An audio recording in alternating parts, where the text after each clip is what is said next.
नाशिक शहर police आयुक्तालयातील Deolali camp police ठाण्यात चोरी करणाऱ्या गुन्हेगारांवर सन 2008 साली 2 गुन्हे दाखल होते। चोरी करून तो पोलिसांना गुंगारा देऊन फरार झाला होता। नाशिक गुन्हे शाखा युनिट क्रमांक 2 चे कर्तबगार पोलीस हवालदार मनोहर शिंदे व चंद्रकांत गवळी यांना गोपनीय माहिती मिळाली होती।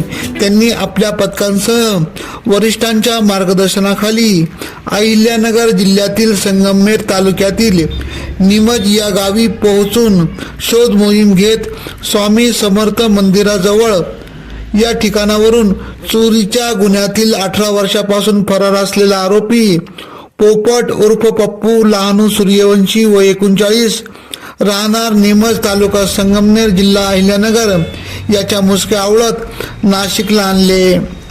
थंडीत खमंग गोड शिरा देत विचारपूस केली असता त्याने गुन्ह्याची कबुली दिली।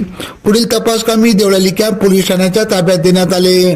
सदरची कामगिरी गुन्हे शाखा युनिट क्रमांक 2 चे प्रभारी अधिकारी सहाय्यक पोलीस निरीक्षक हेमंत तोडकर, सहाय्यक पोलीस निरीक्षक डॉक्टर समाधान हिरे यांच्या मार्गदर्शनाखाली सहाय्यक पोलीस उपनिरीक्षक संजय सानप, पोलीस हवालदार मनोहर शिंदे, नंदकुमार नांदोडीकर, चंद्रकांत गवळी, प्रकाश महाजन, वाल्मिक चव्हाण, महेश खांड बहाले, परवीन वानखेडे, सुनील खैरनार आदींनी केली।